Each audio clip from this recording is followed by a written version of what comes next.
All right, at exactly 30 minutes past the hour, let's take a look at the local dailies. But before we take a look at the local dailies, ule jamaa wa PNG ametuambia tuende mbali kidogo, tuanzie UK, Financial Times. A few headlines there, just a quick look. Russian energy giants turn to China for fundraising as economic ties grow, matters business. And Premier quits, this is Tokyo turmoil. Premier, the Prime Minister of Japan, the Premier has quit to avert a split. Kuna issues pale.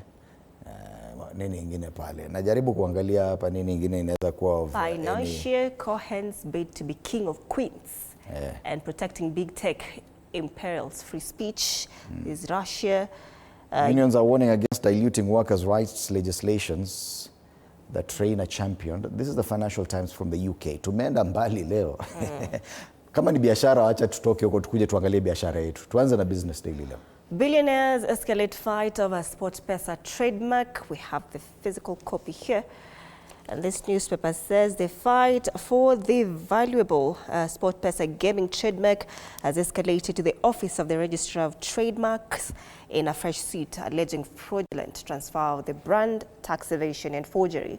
The Registrar of Trademarks has been put on the spot for facilitating the alleged fraudulent transfer of 2 trademarks from Pevans East Africa to UK-based SportPesa Global Holdings Limited for a couple of dollars there. That equates to about 17.3 million Kenyan shillings each. This story is on page 2 of the Business Daily, and at the center stage we have Pevans East Africa shareholder Paul Wanderi Ndungu and SportPesa Chief Executive Ronald Karauri.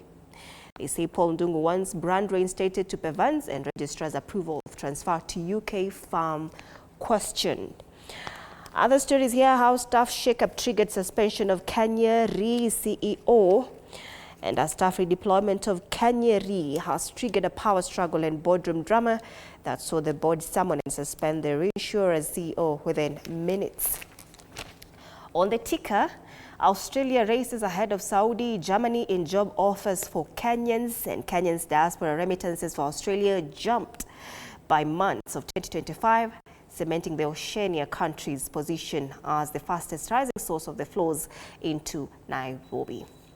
Cash-thirsty Kenyans take 5.5 million loans from digital lenders. This is according to the Central Bank of Kenya. Was granted a cumulative 5.5 million loans valued at 76.8 billion as at the end of June of this year. And finally, offshore investors sell 1 billion shillings NSE stocks on profit taking. That's the Business Daily this morning. All right, from the Business Daily, we come back and take a look at the first local daily in as far as local news is concerned. Issues around debt back on the headlines. Debt horror, that's the front page of the Standard. Distress since President William Ruto took over. The country has been borrowing a troubling 2.29 million shillings per minute. That's how they put it. That's 137.5 million shillings per second and 3.3 billion shillings per day. As he marks 3 years in office this week, Ruto has so far borrowed 3.5 trillion shillings. Horrified economists now warn the rising debt lacks practical value for the country. Besides, a look into the president's promises reveals chivalrous absurdity. From planting 15 billion trees, what happened to that, by the way, to building stadia that can host EPL, with a debt-curbing promise falling flat 3 years down the line. Remember, he was sworn in on 13th of September. The president. The president in 2022. Today is the 8th, so 5 days from now. So it could be on Saturday? Yes. Saturday, I think, is when he will be marking exactly 1 year since he took oath of office. Let me just confirm, ndio tusikuwe tunaongea mambo ambayo haiwezekani. Yes, actually Saturday, this coming Saturday, he'll be marking exactly 1 year. So it's a good time to actually review his first 3 years in office. Yes. Lakini wanasema hapa amekuwa kiboro 137.5 million shillings per hour. Per hour. Every hour since he took office. Yes. Najua, I like the fact that they've broken it down that way. So that you can actually see what it means. 2.29 million shillings per minute, money that many Kenyans may never see in their lives. 137 million shillings, najua inaweza fanya nini? Per hour. Per hour. 3.3 billion per day. Najua 1 billion shillings ilisemekana, if you can spend 1 billion shillings, you have to spend 20,000 shillings every day for 37 years. Ndio umaliza 1 billion. Wow. Yeah. So according to Ndindi Nyoro, who's a Kiharu MP and a former chair of the Budget Committee in Parliament, he says the government has borrowed 3.5 trillion shillings in the last 3 years, which translates to 3.3 billion shillings a day. President Kibaki did a lot of development, yet he borrowed only 1.2 trillion for 10 years. Where is the 1.2 trillion we are borrowing every year going? Because his argument is a lot of these major infrastructure projects are not part of this debt. Like the Talanta Stadium is a securitization debt, which is separate. The big Rironi to Mau Summit Road that is doing is a PPP. So it's also a different kind of debt, not included in the 3 trillion shillings that has been borrowed so far. So where is the money going? That's the question. Fine, you've borrowed. Yes, we can see development, but we know the development is coming from different monies. Where is this going? Kuna mali unichanganya kidogo. You said 13 September max 1 year? 3 years. 3 years, yeah. 3 years. You said 1 year. 3 years from 2022. Yep. Sorry if I said 1 year. Hatuwefanya hesabu yako ni 3 years. Kwani alikuja last year? The other story given prominence here is about Dalmas Otieno. They call him the defiant Moi Arab minister. Dies. Passing of an era. Leaders have shared condolence messages describing former Rongo MP Dalmas Otieno as a visionary leader and astute businessman who served his country with unrivaled commitment. Otieno belonged among few politicians from the Luo Nyanza region who defied the region's political godfather Jaramogi Oginga Odinga and even his son Raila Odinga in the late 80s and remained relevant. And we'll be looking at this. Samuel Pogisio served with Dalmas Otieno in the Kibaki II administration. So we'll be looking at that later. All right, other stories there on this paper. Haraka haraka, a lot of Dalmas, nothing much on the inside. Kule nyuma, will Harambee Stars sing redemption song? Kenya has won 8 of their 10 meetings with Seychelles. So last week tulikuwa na Gambia. Yes. Tomorrow, we're hosting Seychelles. 4 p.m. still? 4 p.m. If there was a moment Kenya's national team, Harambee Stars, would have wished for a win, then is now. They'll be looking to end their 2026 FIFA World Cup qualifiers on a high when they host Seychelles tomorrow at Kasarani Stadium at 4 p.m. Gambia walitupiga sasa Seychelles. Gambia walitupiga bwana. Hai bwana walitupiga sana. Ama kuko na motivation. Na ni kwetu. Wapromisiwe tu kitu, waambiwe tu by the way tutarusha kitu. Ama ile 3-bedroom house. Ambesa ndo walipia full. Alright, Taifa Leo, Malkia, quote unquote, wa dhehebu la mauti. Huyu ni Sharilyn Anindo Temba atajwa na wapelelezi kama mshukiwa mkuu katika mauaji ya kidini ya kwa Binzaro. Yuko hapa katika ukurasa wa mbele wa gazeti hili. Wapelelezi watoa maelezo ya kina kuhusu namna Sharilyn Anindo Temba wenye umri wa miaka 30 alivyoendesha shughuli zake za itikadi kali kwa siri kubwa kijijini kwa Binzaro. Yabainika asili yake ni Emuhaya Vihiga. Kule kwa kina director. Temba anatarajiwa kushtakiwa mahakamani wiki hii. Director amekataa. Na huko kwa Binzaro ni takriban kilomita kama 30 tu kutoka Shakahola. Alright, yuko hapa ana 30 years old. Vidokezo zaidi katika ukurasa wa mbele wa gazeti hili ni Wizara ya Vita si ulinzi tena Amerika. Trump atia saini amri ya kubadilisha jina, nembo na anwani katika Wizara ya Ulinzi. It's very interesting. I saw a clip where now they were changing the signages from the doors. So the US Secretary for Defense changiwa inaekwa US Secretary of War. Wow. Yes, that's what they've done. It's now not the Ministry of Defense, it's a Ministry of War. Yeah. So what's the significance? I don't know. It's like America is at war. Yet I thought defense doesn't mean you fight. Defense means you just show your might and people don't come to you. You defend your borders. Alright, back home Gashaga na babaika au ni ujanja ni swali. Wanasema swali hili linaibuka baada ya DCP kuondoa mwaniaji wake wa ubunge Mbere.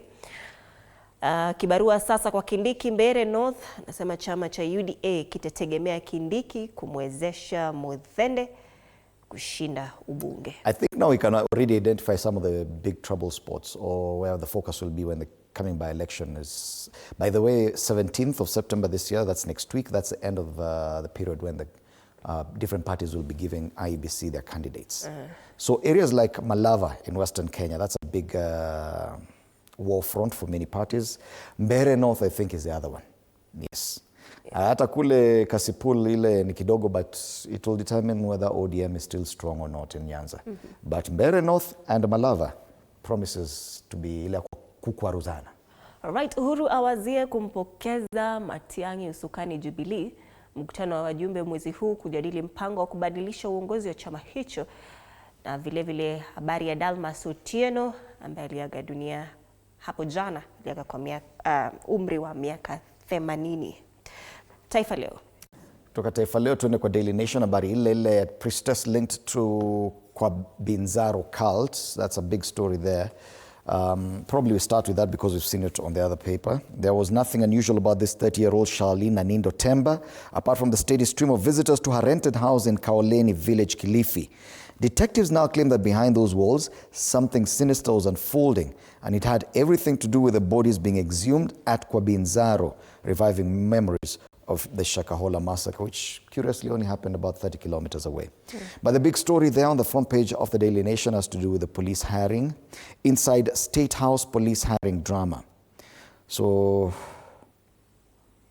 President Ruto, in a marathon meeting with police bosses that ran past midnight on Friday, demanded an end to tough wars that have stalled the recruitment of about 10,000 police officers. The National Police Service Commission now faces a defining week in the high-stakes standoff. The stories on pages 4 and 5 matters police recruitment. Dalmas Otieno, cabinet stint and failed political whirlwind. He features there on the front page, page 2, dedicated to Dalmas Otieno as well. 98% of schools submit data in efforts to curb capitation fraud. That's a story on page 6 of this paper.